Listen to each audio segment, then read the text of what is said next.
This episode contains discussion of sexual assault, murder, suggestions of abuse within a relationship, drugs, and strangulation. Listener discretion is advised.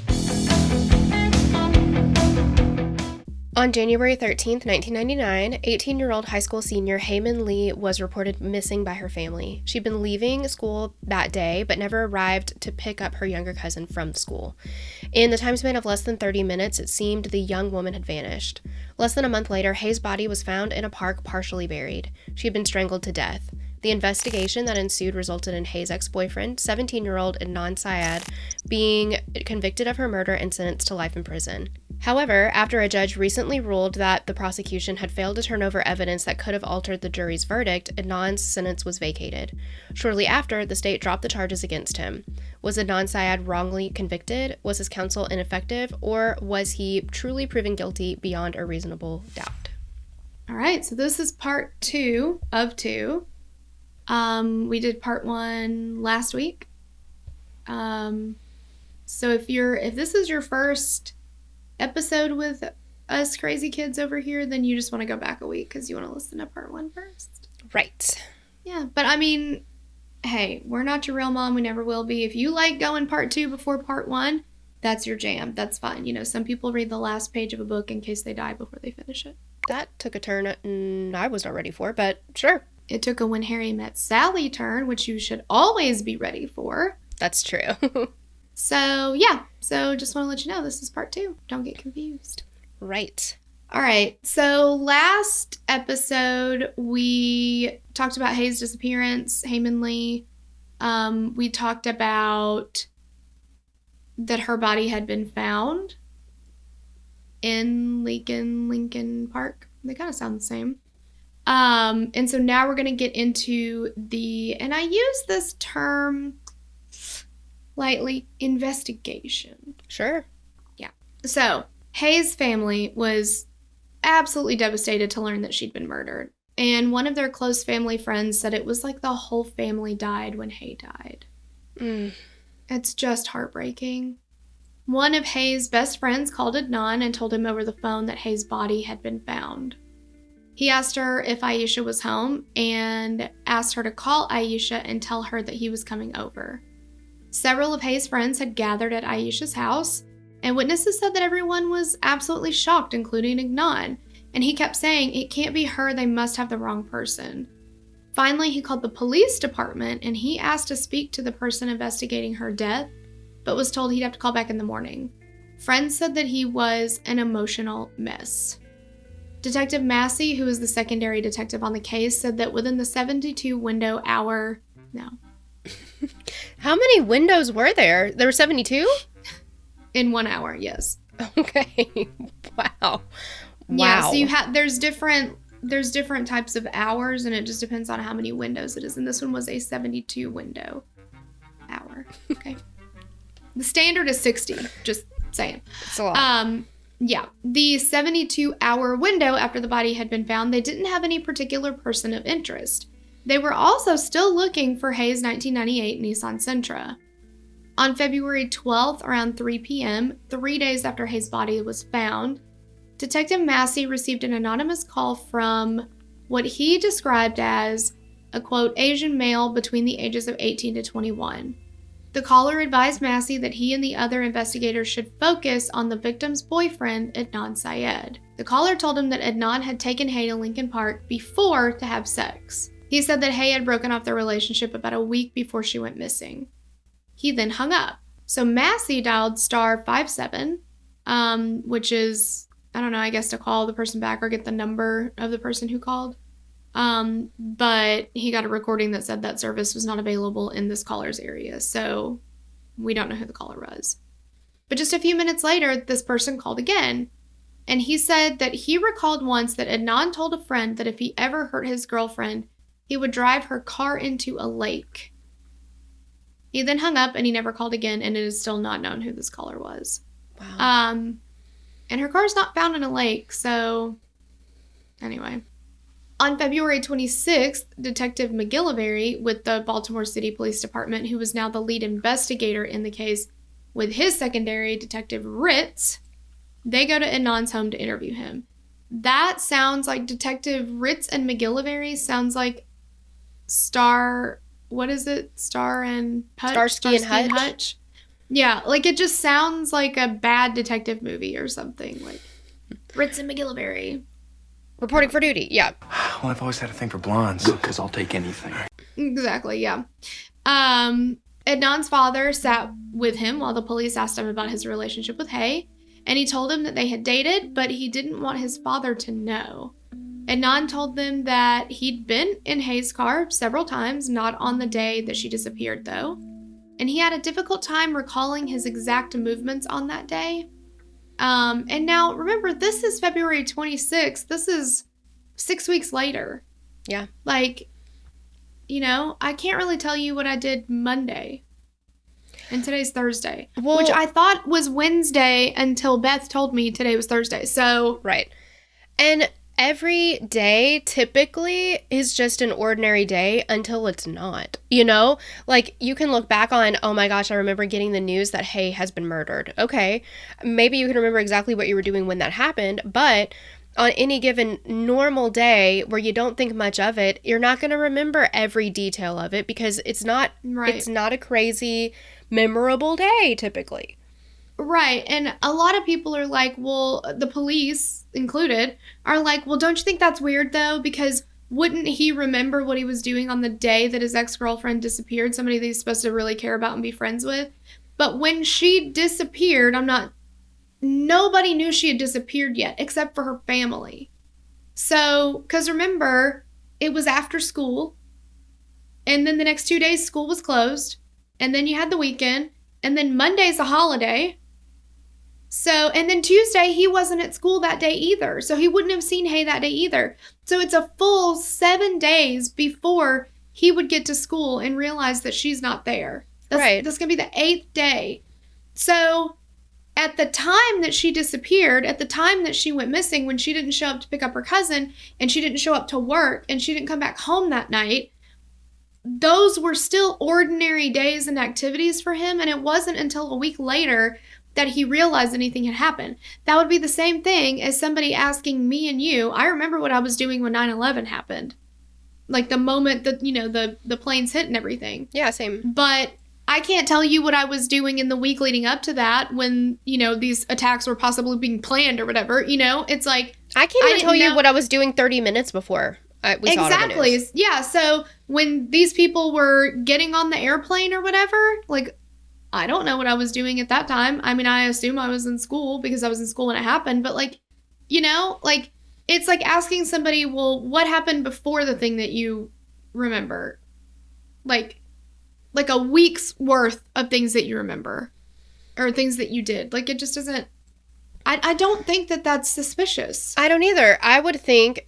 Honestly, it might be a little bit more suspicious for somebody to recall every detail because the only people that are going to remember that day that she disappeared as being a memorable and important day are, like you said, her family and the person who abducted and murdered her. So those are big days for certain people. Or that's a big day for certain people. So couldn't that lend itself to maybe, okay, we need to look into this guy because he remembers everything about that day. Like, you know what I mean? Right. Yeah. Yeah, for sure. It's just definitely not something that stuck out to me as like... Whoa, suspicious. Okay. And I mean, he's a teenage boy too. Like, I assume this is never going to get any better with my kids, but I'll be like, hey, how was your day? Fine. What'd you have for lunch today? I don't remember. Yeah. Did you guys do this? What'd you learn at school? I don't remember. Was this person that I don't remember? Like, I don't know. I mean, you know, for the most part, I'm sure they just don't want to, they just like, I don't care to talk about that. But, you know, there's just a lot that kids just don't fucking pay attention to because they're kids. And these are still kids. They're 16, 17 years old. They're kids. Dude, there's a lot that I don't pay attention to. And I'm damn near 35. Like, exactly. So, investigators end up getting a subpoena for Adnan's phone records. On February 28th, early in the morning hours, Adnan was woken up by police officers. They informed him that he was being arrested as they put handcuffs on him and let him out of his house. Adnan was terrified and later described it as, quote, "There's a flood outside your house. Before you can even come to terms with that, there's a fire inside your house. You don't really have time to come to terms with anything. You're just trying to survive." When Adnan arrived at Central Booking, he was told that he was being charged with first-degree murder of Hae Min Lee. Both detectives McGillivray and Ritz mentioned that they'd spoken to Adnan's friend. You said his name Jay wrong. Wilds. What'd I say? Well, maybe not wrong, but you said it Adnan's friend. The wrong emphasis on the wrong syllable. Maybe you're just trying to mentioned put that they'd emphasis on spoken- the fact that it's his friend. Yeah, Adnan's friend, Jay Wilds. Okay. I wanted to get you because I've been mispronouncing it for a while now because we're from Tennessee and I can't help myself, but I'm really trying hard not to mispronounce it. I know how to pronounce his name, but everything in me wants to like put the southern twang Country on it and I bumpkin just it, can't. Yeah, I just, that's not fair. Okay. So investigators said that after they'd received the anonymous phone call that advised them to look further into Adnan, they subpoenaed his phone records. And they tracked the recent calls and found that on the day Hae disappeared, there were several calls to a specific number. This number belonged to Jennifer Pusateri. I hope I'm saying her name right as well. So Jen wasn't really friends with Adnan, but she knew him through one of her good friends, Jay Wilds. Jay and Jen hung out often, they smoked weed together, and they were both a year older than Adnan and Hae. They interviewed Jen, who gave them very little information about Hae or Adnan, and she answered a lot of, like, I don't knows when asked the questions. After speaking with police, Jen got a lawyer who scheduled another interview with police for the following day, and on February 27th, which was the day before Adnan got arrested, was arrested, Jen went to the police department and spoke with Detective McGillivray. During the interview, Jen told him that on the day that Hae disappeared, Jay was over at her house. He'd driven there in Adnan's Honda Accord and also had Adnan's cell phone with him. She was under the impression that he'd given his phone to Jay so Adnan could contact him later that day. That's strange, I think, because, I mean, I know cell phones weren't then what they are now, but a lot of people wouldn't part with their phone for 30 minutes, you know, like, a lot of people don't want to be, I can't see myself being like, hey, just take my phone and go do stuff. Like, no, I need my phone. Yeah, right, yeah. But again, I mean, I guess if he's planning on Jay coming back to pick him up, then he needs to be able to, yeah. Get in contact with him, I guess. I don't know. I just found it to be odd, but that, again, could be because I view cell phones differently now because of the way that it is for me now, so. Yeah. But anyway, so during the afternoon, Jay got a call from Adnan and left I want to say Jennifer, but Jen's house around 3:30 to 3:45 p.m. Later that night, Jay called Jen and asked her to meet him at Westview Mall. She drove there to meet him and found him and Adnan in the parking lot in Adnan's car. Jay got into Jen's car and reportedly told her that Adnan killed Hae after school and then put her body in the trunk of her Nissan Sentra. Adnan had called Jay and asked him to meet him at the 600 block of Franklintown Road. When he met Adnan, Jay said that Adnan opened the trunk of Hae's car, which he was driving, and showed him Hae's dead body. Jay told Jen that he then followed Adnan to the 4400 block of North Franklintown Road, where Adnan removed Hae's body and buried it in a shallow grave in Lincoln Park. Jay said that he'd followed Adnan to several other locations before Adnan finally parked Hae's car in an alley in southwest Baltimore. Jen said that on the 14th of January, she picked up Jay from his house and drove him to a drugstore where he disposed of his clothing in a back dumpster. Investigators said that this is what led them to Jay Wilds. They said afterwards they went to find Jay at his place of employment and brought him to the station to interview him. And I think that it's important to note, Jay's going to change his story a whole bunch of times. Now we're going to give you some of the most important parts of that. It would take forever to give all of the details of these interviews or testimonies here, but so Jay was picked up around 11 p.m. on the night of the 27th, but the taping of the interview did not start until about 1:30 a.m. And there's a lot of speculation as to what happened during that time. Yeah, why are we not? We have the capability of taping it. Why are we not taping the whole thing? No idea. I mean, there's absolutely no reason, as far as I can tell, why that has not happened, but Jay denied having an attorney present at the time, and here's what Jay stated during his interview. Jay said that on the night before Hae disappeared, he and Adnan made plans to go to the mall the next day. On January 13th, Adnan picked up Jay from his house around noon in his Honda Accord, and the two went to Westview Mall. After shopping for a short time, Adnan asked if Jay could just drop him off at school, take his car, and then pick him back up. Jay specifically said that Adnan didn't tell him where he wanted him to pick him up, and Adnan had left his cell phone in the glove box, likely because cell phones weren't allowed in school. Detective Ritz asked Jay if Adnan said anything about what he was going to do that day, and Jay responded with, quote, he tells me he's going to kill Hae. I didn't believe him, He said that Adnan was talking about how he couldn't believe that Hae broke his heart, and when detectives asked Jay to recall Adnan's exact words, he said, quote, I'm going to do it. I'm going to kill that bitch. He dropped Adnan off at school around 12:30 p.m. Jay said that he went to his friend Mark Pusateri's home, and Mark was 15 at the time, and is Jen's brother, and they lived at the same house. And he said that the three of them played video games. Jay said that Adnan called him around 3:40 p.m. and asked him to pick him up from a strip at Edmondson Avenue in the city. And he said that he got out of the car and Adnan popped the trunk of Hae's car, which he was driving. Jay said that Hae's body was in the trunk, and Adnan reported saying, quote, I did it, you don't believe me, I did it. It didn't happen. That did not happen. I'm just going to go on the record to say it just simply did not happen, but bear with us. So it didn't happen. Jay then agreed to follow Adnan in his car while Adnan drove Hae's car to a park and ride lot on Route 70. And he said that Adnan left Hae's car, got into his own car with Jay. The two then went and smoked a blunt for about 30 minutes before taking Adnan back to school around 4:30 p.m. And we know this was when Adnan was supposed to attend track practice, by the way. So just, So Jay said that Adnan called him around 6:45 p.m. to pick him up back at school, and the two went to eat, and an officer called Adnan on his cell phone. Adnan told him that the officer told him that they were looking for Hae, and Jay said that after the phone call, Adnan became frantic. The two drove to Jay's house, where he said he got a shovel and a pick. He said that Adnan told him to take him back to the park and ride. Jay followed Adnan in his car while Adnan drove Hae's car, and then they got to Leakin Park, and Adnan told him to park up ahead and he'd be there soon.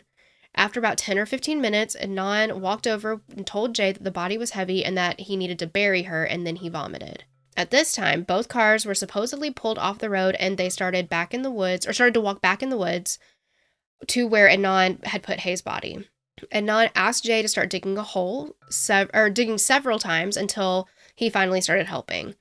Adnan threw up, then put Hae's body in the hole, and Jay described the crime scene, the positioning of Hae's body, and her clothing correctly. He even said that she wasn't wearing shoes. Jay denied having touched Hae's body or helping Adnan put her in the approximately 1-foot hole he dug. He, later in the interview, denied having helped Adnan dig the hole. After burying the body, Jay said that he continued following Adnan, who was still driving Hae's car.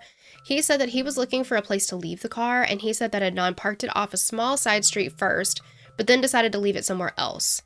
Jay described it as, quote, in the back of a bunch of row homes on like a parking lot. And this is on the west side of Baltimore City. He said that Adnan got a bunch of stuff out of Hae's car, including her purse and her wallet, and he got into his own vehicle with Jay driving. Jay said that Adnan told him to stop at the Westview Mall, and he dumped all of the stuff he took from Hae's car into a dumpster. Jay told detectives that when he went back to where Adnan had left Hae's car to see if it was still there, and he said that the last time he went there to check on the car being there was February 24th. He also said that he put his clothing in the trash at his house on the night that Adnan buried Hae. And Jay said that Adnan and him had been in contact approximately 12 times since January 13th, and that Adnan joked about the situation, but he would also express regret and remorse. Jay said that Adnan also, quote, made references to the fact that he could get at his girlfriend. And at the time, Jay was one of Adnan's really good friends named Stephanie. Jay said that... Adnan and Stephanie are really good friends, and they went shopping that day because Jay forgot her birthday. It was his girlfriend, and hadn't bought her anything. And Adnan was like, dude, you need to go buy your girlfriend a present. And I've read and heard that that's why Adnan let him borrow his car. Like, take my car, I have track practice anyway. Go get I'm your not gonna be girlfriend a using birthday it. gift. Go get her a birthday gift and you can come back and pick me up after. Right. Yeah, exactly. Jay said that Adnan told him that he had strangled Hae and that he thought she was trying to say something as he did it. He also said that Hae had broken the windshield wiper handle in the car during the struggle. He denied knowing where the car was parked when this took place, and he said that he told Jen about what had happened on the 13th in case he was arrested and someone would know what really happened that night. He also said that he thought he may have told his friend Chris, but nobody else, and that Adnan may have told one of his friends. He's like, no, I mean, I definitely for sure told Jen. Nobody else well, I might have told this guy Chris, but I mean, other than that, my lips are sealed. I haven't told anybody. Exactly. For sure. Exactly. And isn't it funny how Jen's version of the events that supposedly Jay told her don't match at all what Jay's story is morphing into as the words keep coming out. It's like starts here, then it's this, then it's this, and then something over here. Right. And like the way that Jay, like if you listen to the recordings of Jay's interviews, it's very like he will say something and then are you sure? Like, I mean, they definitely lead him and feed him information. I mean, well, yeah, I mean, you can pick up if you're trying to say something that you want the other person to either agree with or find it right or whatever, and somebody starts being like, really? Are you sure that happened that way? Well, that tells you, okay, I got to change tactics here because that's not right. Let's go with this one. Exactly. Yeah. I mean, one of the attorneys, I believe it was maybe Susan Simpson on the Undisclosed podcast. She said that the way that she described Jay's interrogation or interviews or whatever is he very much will act like an actor who has forgotten his line. And he'll kind of like sit there and then they will remind him and then he'll be like, oh, that's what I meant. Yeah. Like they're giving him a little bit later too. Yeah. Mm-hmm. Yeah. I mean, absolutely. Yeah. After this interview, police obtained an arrest warrant for Adnan and went to apprehend him at his home. And additionally, Jay led them to where he said that Adnan had left Hae's car in the night, that night that it happened. And in a grass lot in West Baltimore sat Hae's car, parked near a row of small houses. Police took photos of the vehicle, inventoried its contents, and then had it towed. All right, so pretty soon after Adnan's arrest, one of his and Hae's classmates, Asia McClain, realized that she might know something that could help Adnan's case. So she recalled she had seen Adnan on the day that Hae disappeared. She'd seen him after school in the library on campus. She didn't think it was too important since it had only been for a short period of time, about 15 to 20 minutes, up until about 2:40 p.m. So Asia said she had talked to Adnan about Hae, about how they'd broken up, and Adnan said that Hae had started to date some, quote, white dude. Asia said that Adnan seemed to shrug it off, and he said he just wanted Hae to be happy. Asia remembered that it was that particular day because she looked at her planner and remembered that it was right before that they had had the 2 days off for the ice storm. The boy she'd been dating at the time convinced her to notify Adnan's family. And so she goes over to the Syed house where she said there were several relatives and friends. And she felt like they didn't seem to think it was very important because it was such a short time period. It was only 15 to 20 minutes. So she decided to write Adnan a letter in jail. And she mentioned that he was on the computer at the library when they spoke. And after receiving Asia's letters, Adnan gave his new attorney, Christina Gutierrez, the letters as well as the information to access his email in hopes that they could track, like, whether he was checking his email at that specific time and maybe get the IP address of where that was and place him at the school during that time. There is no evidence that his email information was ever checked. When Adnan asked Gutierrez about using Asia to confirm an alibi, she told him that she'd checked with Asia, but that the dates were wrong, which she did not do. But she said she did. Nothing else was said about it until years later, so this would have placed Adnan in the library. until about 2:40 p.m. And he said that after that, he went to get ready for track practice, which had started at 3:30 p.m. that day. It's just so, this is a very, very tight timeline. And these little pockets of even 3 to 4 minutes are so crucial to this timeline. Like, you know, we're not working with like, she disappeared and was killed within this 2-day span. I mean, we've got a tight thing. But Asia's not the only person who places Adnan on Woodlawn's campus that day. So, and during the time that Hae was likely being murdered. His track coach, Coach Syed, said that he recalled having a conversation with Adnan on a warm January day with temperatures in the 50s, and this is nearing the end of Ramadan. So Syed says this particular day stood out to him because the track team didn't get to practice outside very often. It would have had to have been above a certain temperature for them to be able to do this, and this is in Baltimore. They had a snowstorm the next day. So, you know, but on this day, the weather was nice enough for them to be able to practice outside. So, he remembered that day he had asked Adnan about Ramadan and fasting, specifically because he would not let Adnan do the full workout that everybody else was doing because he was fasting. Adnan took Ramadan very, very seriously. He followed all of the, what would you call it? He followed the practice. Like, he did what he was supposed to do according to this. It was very important to him. And the coach, knowing that he was fasting, did not want him to do the same activities that everybody else was doing who had, had full meals and everything that day. Right. So he had Adnan just doing shorter jogs around the track.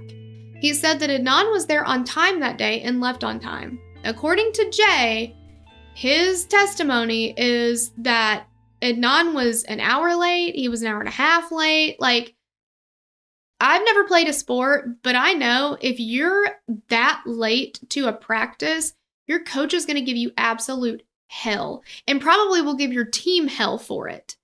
Like, Andrew played lacrosse in college, and they would have like 5 or 5:30 a.m. practices during the week just because of like schedules and all kinds of stuff or whatever. And he was like, it didn't matter if we were out drinking the night before or whatever. If any of us were late, all of us had to do laps until we threw up. So we didn't with that. Yeah. You're not going to do that. So I just don't see a coach being like, oh, he was like an hour late, but it wasn't a big deal. Like, well, and also, let's just say, Sai is giving a lot of detail about what happened that particular day. Don't you think if he was that late, that would be one of the details that he'd be like, yeah, I remember that day he was about an hour and a half late, hour and 45 minutes late. That would have been part of the testimony, but it's not. Right. Yeah. And Coach Sai has an anchor for this day. His anchor, that's really important with eyewitness testimony.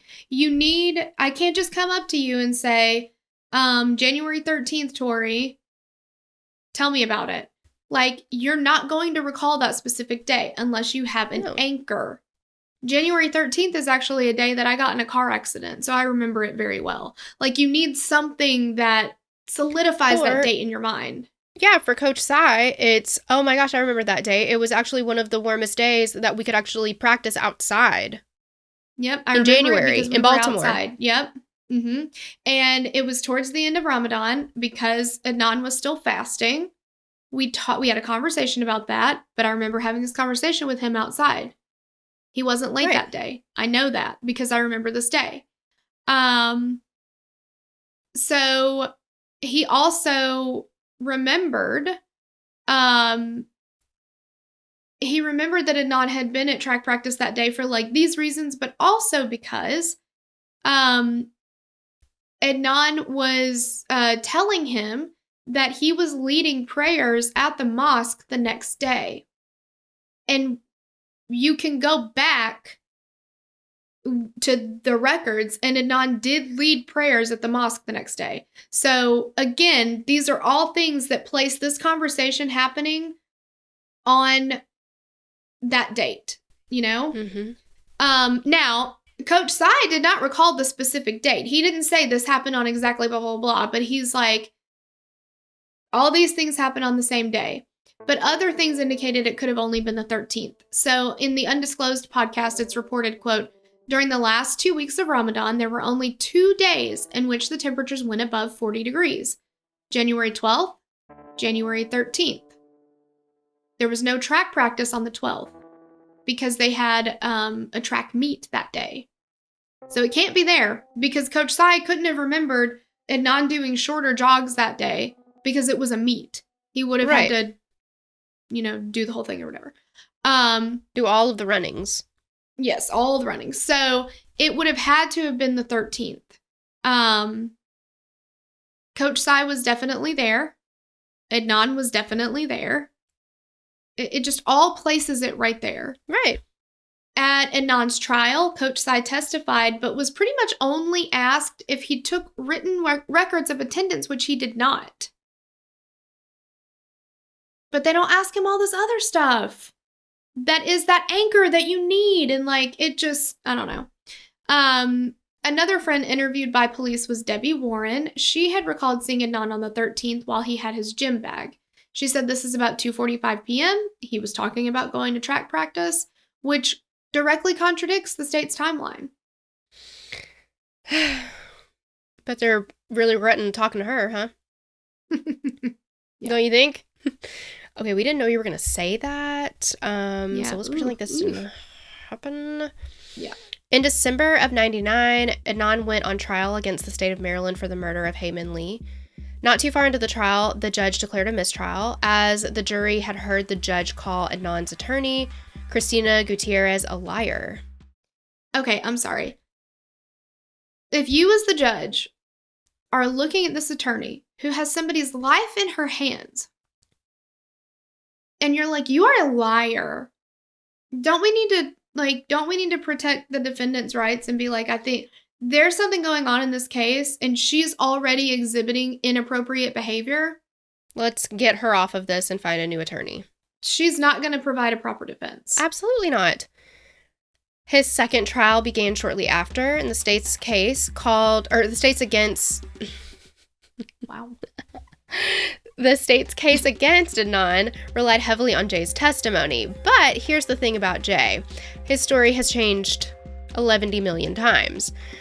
It changed between police interviews, and it changed between testimonies and in between trials. And he even admitted to lying about certain things or giving different information. But here are just a few things that changed with Jay's story. So one of them is where Adnan killed Hae. Then where Adnan popped the trunk to show Jay Hae's body. The exact movements and timeline of the day that Hae was murdered, whether he helped with the burial or not, and the time that the burial took place. It's not all of them, but it's some. Mm-hmm. And those are kind of big details. I would think so. There are times when he describes the time of day that they buried Hae was still daylight or it was dark. Those are big differences. Which was it? Was it daytime or was it dark when you buried a body? Mm-hmm. Where were you when he popped the trunk and showed you a dead body that you weren't expecting to see? You know where you were when that happened. Yes, these things are not so commonplace for most people that they're like, you've seen one dead body, you've seen them all. I mean, it's not like it sticks out in my mind, really. No. No. I mean, those are things that are going to be absolutely you're going to remember everything about that moment if this actually happened. And again, you're not going to struggle and change details as much when you're telling the truth. There's no need to try to remember what you said before. Right. Because what you said before was the truth. So when you can't remember how you told it the first time, because how you told it the first time, the cops weren't happy with. And so now you've got to tell it a second time, and now you're confused because you've told it a third time, and you're confused, and you're like, which one did they want me to say? They did want me to say it was here, or they didn't want me to say it was here. They do want me to make it daytime, or they don't want me to make it daytime. Because whatever he is saying initially, they're like, nope, not right. Try again. Nope, not right. Try again. Right. So, I mean, obviously, understandably, things change, especially as time goes on. And there are actually several witnesses whose answers changed from when they first spoke to police to when they testified at trial, mostly to I don't knows. But Jay, as the state's main witness, his story had a ton of changes.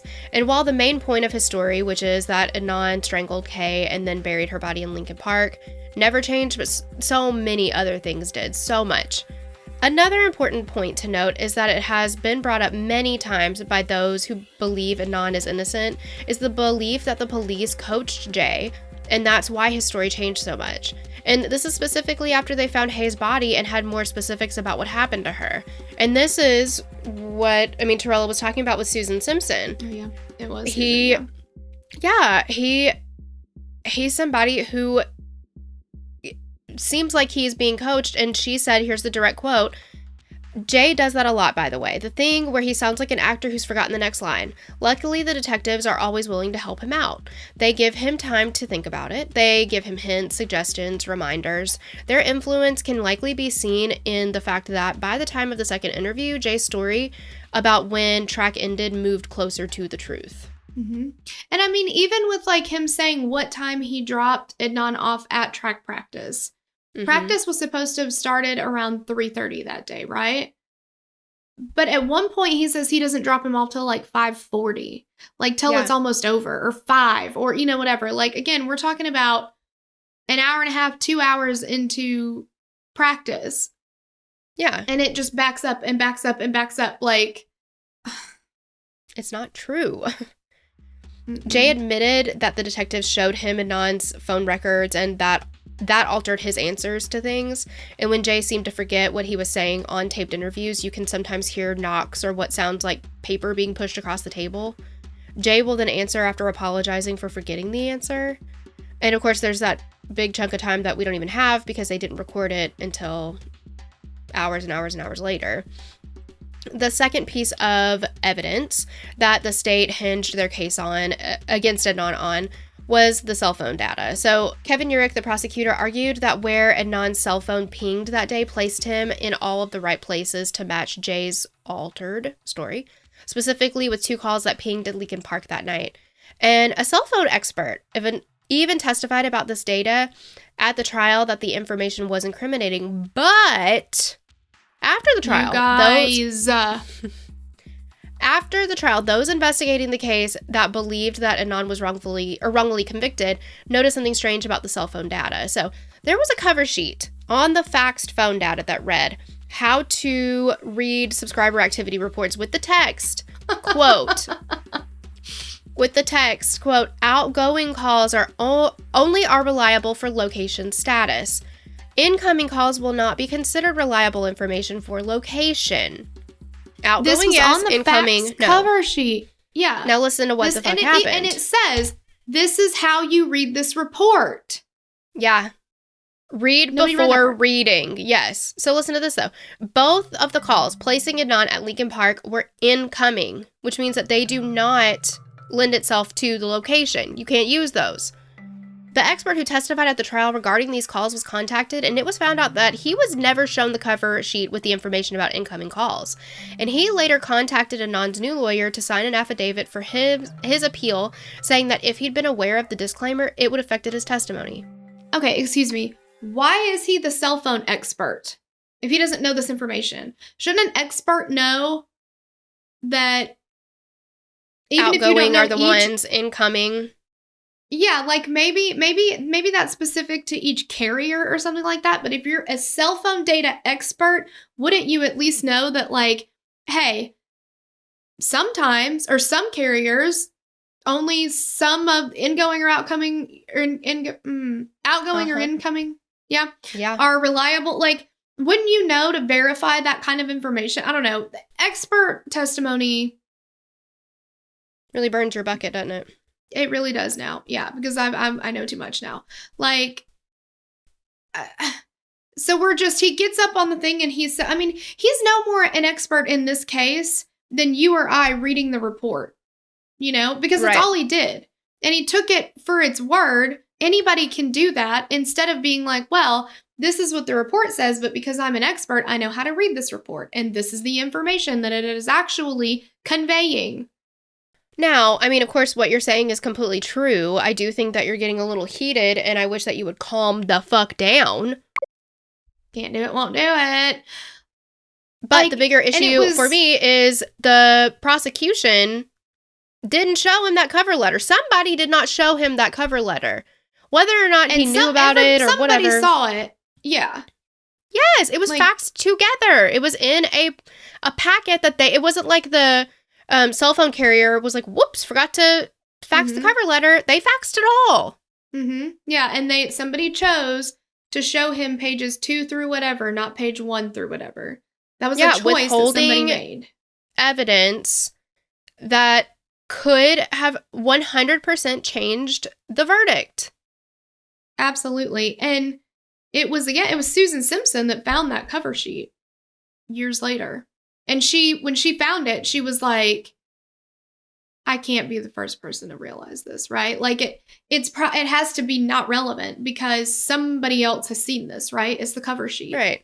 And when she brought it up, I think to Rabia or whoever, they were like, what? Like, she was shocked that like, how could nobody have seen this?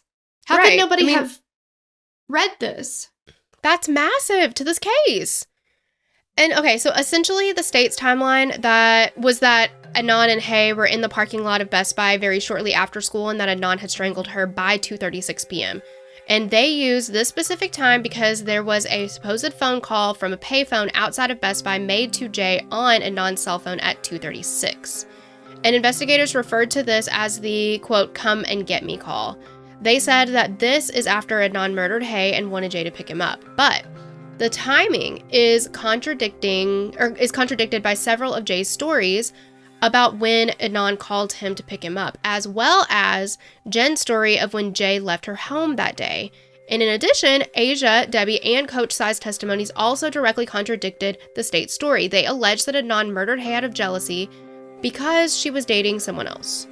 On February 25th, a jury found Adnan guilty of first-degree murder of Hae Min Lee, and he was sentenced to life in prison plus 30 years. Rabia Chaudhry, the older sister of Adnan's best friend, is a lawyer, and she began lobbying hard for Adnan's innocence and investigating into the case on her own. She contacted a journalist who covered the original case in Baltimore, Sarah Koenig, and Koenig ended up producing the podcast that we have been talking about called Serial, which is about the story of Hae's murder and Adnan's conviction. And though Rabia and Adnan's friends and family didn't always agree with Koenig on the content presented in the episodes, they understood that Koenig was telling the story from a journalist's point of view. But in a shocking turn of events, Serial exploded into the media and amassed a huge amount of listeners. And this is really what brought attention to the case and to what many believed was a wrongful conviction.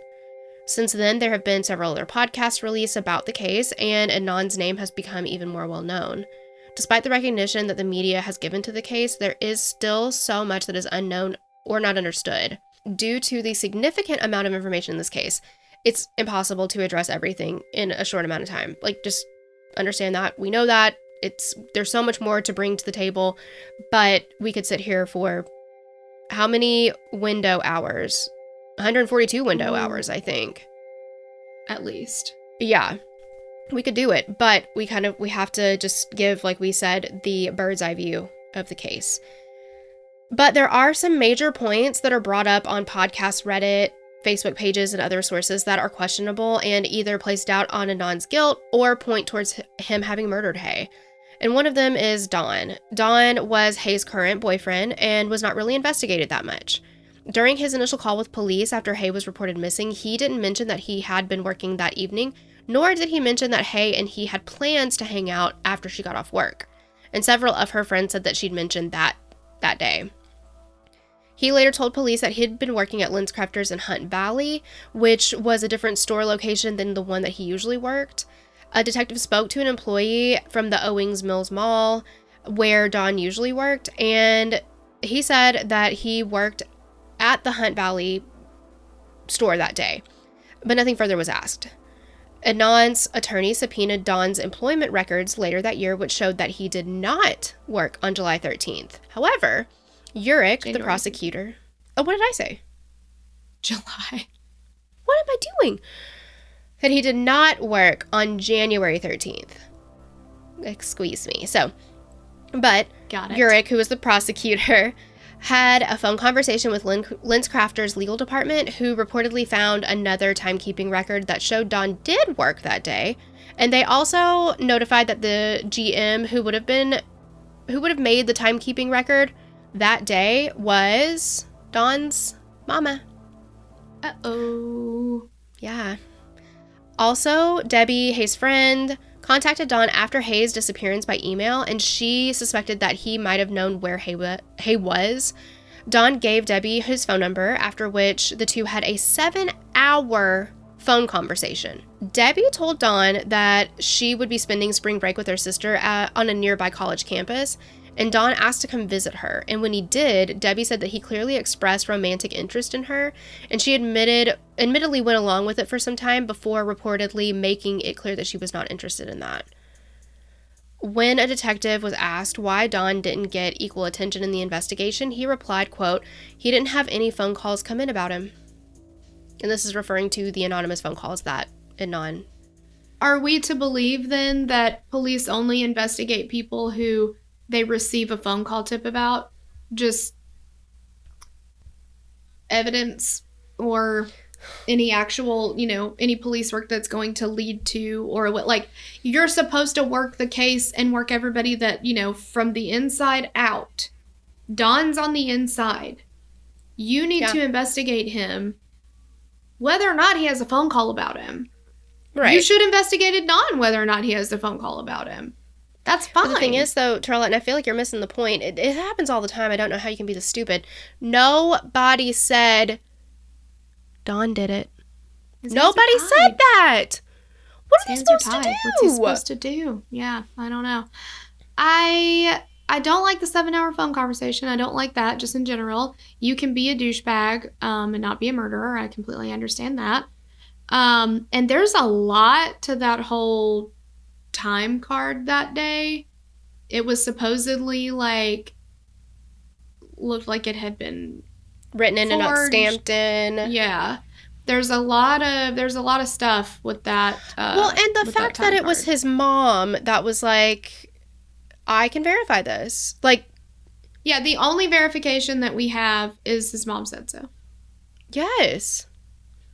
It's just very weird.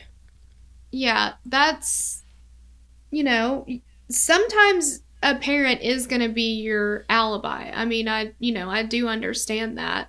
But I don't know, there's just a lot with that. And to just be like, oh, okay, fine. Yeah. You didn't stop at okay, fine with Adnan. Mm-mm. Nope. And you shouldn't. So why are we not investigating everybody? It just... Yes. Absolutely. Also, we've got Jay. There were clearly many inconsistencies with Jay's story, but his treatment by the police seemed to be very telling. He referred to himself as, quote, the criminal element of Woodlawn. He was a known drug dealer, though some say that he was involved in more serious illegal activity. He even used this as his reasoning for not coming to officers initially with the information about Hae's murder. He said that because he was dealing marijuana, he didn't want to become involved with the police. After Jay began cooperating with police, the prosecution appointed him as his own attorney, which is reportedly very odd. He told detectives that he was also very concerned that Adnan would hurt his girlfriend, Stephanie. But just 2 days after Hae's murder, Jay went to a party together with Adnan and Stephanie, and afterwards, Adnan dropped Jay off, and then he dropped Stephanie off. And that seemed strange that Jay would willingly leave Stephanie alone in the car with Adnan if he was so scared of him hurting her. Right. I think when Jay came in to talk to the police, they said, we know you have information, and if you don't give us what we want, then we're going to charge you with this cascade of other things that we know about, or something. Yeah. I think that, I know that some people think that Jay had something to do with it, and I don't know, maybe he did. But I kind of feel more along the lines of he was just trying to tell them what they wanted to hear so he would get out of his own trouble. Yeah, definitely. And it happens. Mr. S., who is Alonzo Sellers, the man who found Hae's body, had a criminal history. He had multiple charges of indecent exposure and a trespassing charge. Many are suspicious of how he happened upon Hae's body and believed he might have more information or involvement with the murder.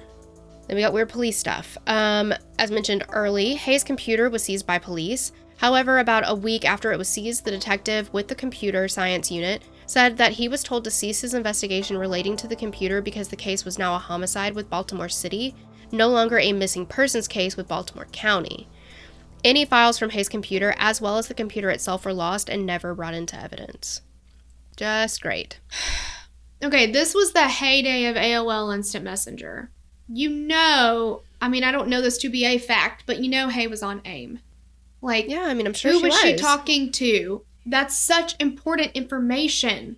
Absolutely. That's such important information. And especially the fact that, she can't just talk on the phone to, her boyfriend or, because her parents have rules and things like that. So she might have been using email and instant messenger to have conversations with people that she didn't think her parents would approve of or whatever.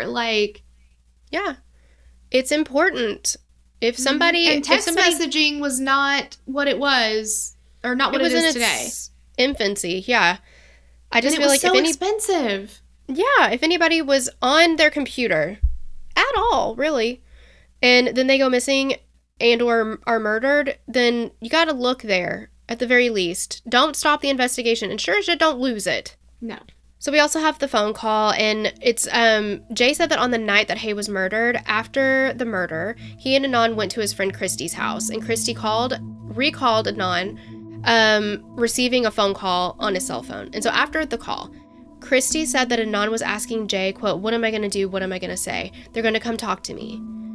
And she said that Jay and Adnan left shortly after, and it's implied that Adnan had answered a call from police and was freaking out, and there may have been inconsistencies found in Christy's timeline, though, which may indicate that she was remembering another date. Yeah, they relied pretty heavily on that, because it sounds like the police call Adnan and say, "Have you seen Hae? We're looking for her." He gets off the phone, he's like, "Oh my god, oh my god, oh my god, oh my god. They know, what am I going to say? They're going to come talk to me, all this stuff." It very well could have been another date. She's not sure what day it was. Adnan's not sure what day it was because he was higher than a fucking kite. Yeah. And also, when you're high, everything, you think everybody's going to know. You think you're going to get in trouble for everything. You're, very paranoid when you're high. Yeah. Pretty common side effect from smoking weed. Yeah, it's when you're high and you find out something like that you got a call from a police officer that's not what you were expecting when you answered the phone, and you're like... They can smell it through the phone. He knows. Yeah. He knows. Yeah. One time when I was high, I thought my dog knew I was high, and I was real worried about it. I'm sure he did know I was high. But he 100% knew that, yeah. What but he didn't judge you. Yeah, he didn't judge me, and I thought he was going to judge me. Well, one time when I was really high, I decided that I needed to go to Taco Bell, right? Had to go to Taco Bell, as one does, because of course you do. But I thought, because I really wanted to eat it right then, couldn't wait till I got home. I was like, if I eat this right here, they're going to know. So I drove to the McDonald's parking lot and ate it there. Because that's not the same. I was all high and stuff. I don't know what I was thinking, but in my mind, I just stabbed myself right in the face. In my mind, I was like, boom. Totally got myself out of that jam. Just go right the F over there. Yeah, the Taco Bell people aren't going to know that I'm high because I'm going to eat it at McDonald's. I'll show them. It's just so stupid. Okay. Okay, so anyway, we also have the car. So long after Adnan's conviction, private investigators dug into the location where Hae's vehicle had been found. Engaging from the limited photos that were taken by police, many noticed that the grass underneath her car looked pretty fresh. For a vehicle that, according to Jay, had been parked there for at least 6 weeks, it was odd to see live grass underneath it in February. There was also grass along the tires, or on the tires and the wheel wells that looked fresh, and the private investigators spoke to a neighbor who lived in the row of houses for 45 years.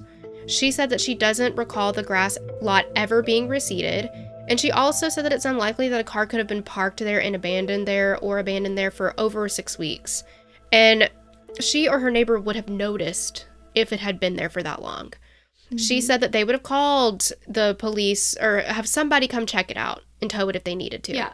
Which they did on a regular basis. If people, not on a regular basis, but they had done before. If somebody had just parked their car and left it there, they would call and have it towed because it's not supposed to be parked there. Right. And that's their area. Yeah.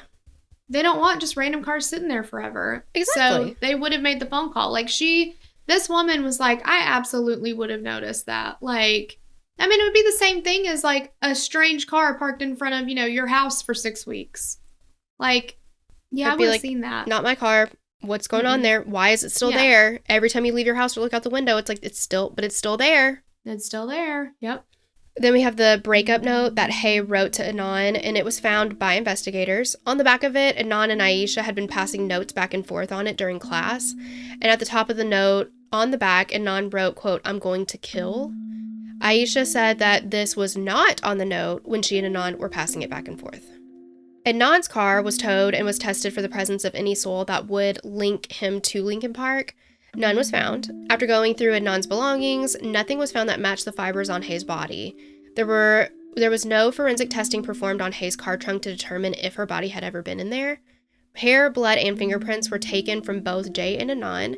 There were obviously signs that Adnan had been in her car, but Jay had none. Jay told police that Hae's windshield wiper handle had been broken while Adnan was strangling her, and the handle was hanging down. But after further analysis of the handle, it revealed that there was no splintering, which indicated that it wasn't broken, but more likely it had been disconnected, such as, if the steering wheel column might have been moved or tampered with, possibly from somebody trying to hotwire it or something like that. I don't know. There was a fingerprint found on the rear view mirror of Hae's car, but it did not match Adnan, Jay, or Hae, and it was never matched to anyone else. That seems like such an important fingerprint. Somebody taking that rear view mirror and adjusting it, because whoever drove that car is not the same size as Hae. So they are, safety first, they're moving that rear view mirror. Right. To see behind them. And Jay says that he and Adnan are the ones that moved the car. And he was in the car. Multiple times, but there's no trace of Jay being in the car. Do we believe that Jay is a criminal mastermind and is going to wipe everything down? He doesn't say anything about wearing gloves. Well, did he wear a hairnet? He doesn't say anything about wiping it down. Right. They didn't find any hair, anything in that car? Yeah. Yeah, you mean to tell me that these two kids who were higher than a fucking kite remembered to wipe everything down, remembered to, they shaved their whole body or wore an entire, basically condom over their entire body so that they leave no hair, no skin, no nothing. And they're getting in and out of that car over and over and over and over, moving her body, which is very difficult to do. Right. So Debbie, a friend of both Hae and Adnan's, told police in her first interview that she'd seen Adnan at 2:45 p.m. on the day of Hae's murder. She was specific in that it was inside the guidance area and described as gym bag. In the first trial, she testified to this, but by the time she testified in the second trial, she said that she didn't remember. Asia's letters to Adnan, but also, so we said earlier that she had written a letter to Adnan in prison telling him that she recalled seeing him in the library on the 13th. His attorney, Gutierrez, told him that she checked with Asia and that the dates were wrong, though she actually never contacted Asia. When the Serial podcast was produced, Asia told the host that she'd assumed that the state had plenty of evidence against Adnan and that her information was relevant. Following Adnan's conviction, Asia wrote an affidavit stating that she had seen Adnan in the library from 2:20 to 2:40 p.m. on the 13th. During one of Adnan's appeals, the state's prosecutor, Urich, said that Asia told him she'd only written the affidavit because of pressure from the Syed family. In a new affidavit, Asia disputed his claim. She said that what she had written was the truth. And she also said that Urich told her that Adnan did indeed get a fair trial and that the evidence against him was solid. Lying hurts baby Jesus. I just want to say that right now. It hurts his heart. It does. It does. This whole thing was a shit show. We haven't even gone into Christina Gutierrez and all the stuff. She was just not a good attorney toward the end. She's no longer with us. But there were a lot of issues with her, taking people's money and then not using it for the quote experts that they were supposed to hire and that kind of stuff. She clearly never contacted people that she said she contacted, which could have helped his defense. Yeah. I mean, it's just, there's so much about this case, so much. Tell us about what has happened now. Yes, so in September of this year, 2022, as we record, Judge Melissa M. Finn of the Baltimore City Circuit Court vacated Adnan's sentence after him having served 23 years. She said that this was, quote, in the interest of justice and fairness because she believed that the prosecution had failed to turn over evidence that could have changed the outcome of Adnan's trial, as well as the discovery of new evidence. With 30 days for prosecutors to decide if they were going to retry Adnan, on October 11th, prosecutors dropped all charges against him. They also indicated that there are 2 possible other suspects that have not been charged in relation with this case. Why they jumped all over Adnan, really pushed it forward. They moved pretty quickly between the investigation and the trial. Mm-hmm. They did not hesitate with Adnan. And now they're like, we really can't charge. We're not going to say who they are, like any of that kind of stuff. If they had any solid evidence against him, they would have recharged him. 100%. This says there's nothing that warrants a conviction. Mm-hmm. Nothing. And I'm sure, I don't know, maybe that's not fair to say because people can surprise you, but it would not surprise me if there wasn't like a, hey, Adnan, sorry about that one. They're not going to say that they did anything wrong, that they had any fault in this. I remember October 11th. I remember that it was a big day because I kept seeing like all of my social medias flooded with they decided not to try him again. They're not going to try him again. Mm-hmm. Mm-hmm. I was honestly surprised because I just could have seen them being like, we want to save face. We're going to go to trial again. And the fact that they did not says that there is no way they could get a conviction with what they have, which means they have nothing. And this case has been so very affected by who is in office at what time. If you listen to interviews with Rabia over the years, you know, they will contact, she's been working on this for 23 years. She's been working on this hard. And there would be times where it seemed like, and they do it in the, they talk about this in the HBO series, The Case Against Adnan Syed.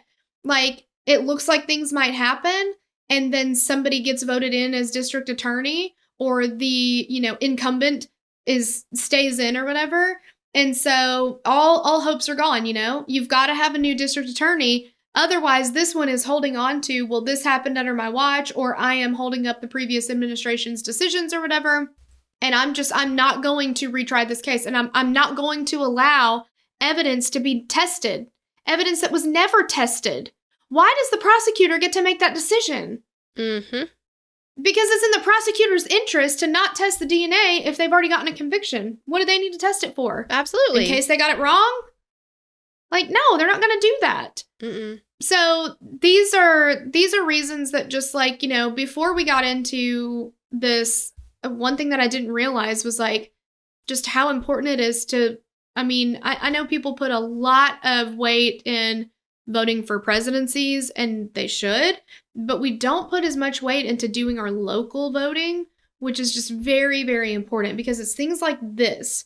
It's a lot of times people who become DA just end up not having anybody run against them. Or if they do, it's like, what I used to do when I would vote is be like, well, I've heard this name more times, so I'll just push that one because I don't know anything about either one of them. Right. Like, I'm not proud to say that, but that's what I had used to do when I was younger because I just didn't pay attention. So I was just like, I don't know, I guess I'm supposed to vote, like, whatever, like, these are things we need to know because it literally can be the difference. It's like, I heard in an interview that Rabia did, she said, what I have learned is that the system is made up of people. And sometimes you can get, the whole system will change when one person changes. Because this person has been sitting at that desk for 20 years and they don't want to be told that they're wrong. They don't want to admit that they did something wrong. They don't want their office to look bad. They don't want to have an L where they should have had a W. Right. Or where they already had a W. Why would I take my win away when I can control winning is working. Anybody looking at the case again? Yeah, exactly. And prosecutors are graded, promoted, all of those things on their wins. Not whether or not justice is actually served. Right. Not whether or not cases are actually solved. It's whether or not they're won. Mm-hmm. Whether or not the case has been closed, no matter if they got the right guy or not. Yep. Doesn't matter. So, I don't know. These are just like, I'm very, very happy for Adnan that they're not going to charge him again. But it pisses you off because... But it pisses you off because you're like, but you never had anything to begin with. How did we get here? Mm-hmm. How did you let it get so far? How did we get here? And not only did it cost a ton of money for all the quote-unquote investigating, but also the trial itself, all of the experts, all of this, all of that. But this man lost 23 years. And like we've said in other cases, now we've got multiple victims. And I'm not saying that what he went through they're not the same types of victims, but now we have somebody else who has been done wrong. Mm-hmm. Well, and let's, take that a step further. The investigators have done nothing but fuck Hae Min Lee's family in this situation. Mm-hmm. Because for 23 years, her family believed that they had the right person in jail. And as far as I know, they still do believe that Adnan did it. And why shouldn't they? That's what the police told them. And they are trusting the police. Mm-hmm. You can't blame her family for believing what the police told them. Right. But it is just such an egregious violation of somebody's trust and re-victimizes them all over again.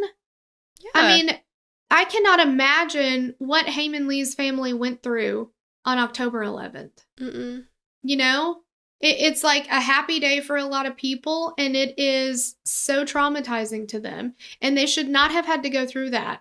And it might be really hard if we never knew who killed Hae, but it's different because we've listened to interviews of family members who have said, the person that I believe that did this was in jail, and I felt, at least like, okay, well, at least they're in jail. Security, kind of, yeah. And now they're out.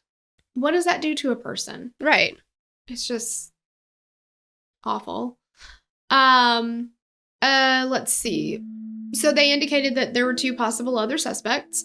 They've not been charged. A document was found in their trial file that said one of these, quote, persons of interest had threatened Hae in front of a witness, and another document that had information that, quote, can be viewed as motive for that suspect to harm the victim.